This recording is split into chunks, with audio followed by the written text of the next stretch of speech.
We're still some way from the launch of the Samsung Galaxy S24 Ultra, with reports pointing to a January 17 event. But over 50 days from go time, we got what seems to be a first look at the handset, and it seems we can expect a small but significant design change. Gone are the curved screen edges, and in their place, a completely flat panel. The leak comes courtesy of the X-user David Martin in a Spanish-language post on the site. It's an account with less than 1,000 followers and no track record to go on, which would normally raise alarm bells, except for the amplification from the extremely reliable leaker Ice Universe, who wrote that it's been confirmed that this is the real Galaxy S24 Ultra. For years, Samsung has been giving its flagship handset curved edges, largely for aesthetic reasons.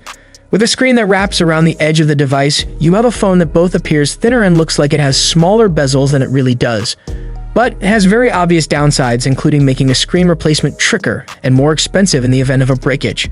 Screen protectors are harder to apply evenly too, so it might be a nod to repairability that Samsung has made this change, or it may be something to do with the construction of the handset itself. As previous reports have said, the handset will have a titanium build for the first time, and it may be that the new material simply works better with a more traditional flat design. That titanium seems to be on full display here. 9to5 Google's reporter reckons that you can see fingerprints on the device's frame, which is something that owners of the titanium iPhone 15 Pro have also noticed.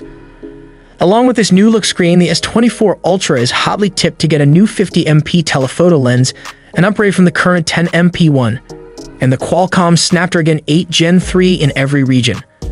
But the most fundamental change for the device could be a software one, with Samsung planning to embrace generative AI in its upcoming handsets. Whether this will be truly transformational or a barely used Bixby-style gimmick remains to be seen. If the release date rumors are correct, we'll find out in just a couple of months' time. Why do you think Samsung is switching to a flat screen design for the Galaxy S24 Ultra? Do let us know in the comment section. Hope you liked and subscribed to this channel. I will see you in next one.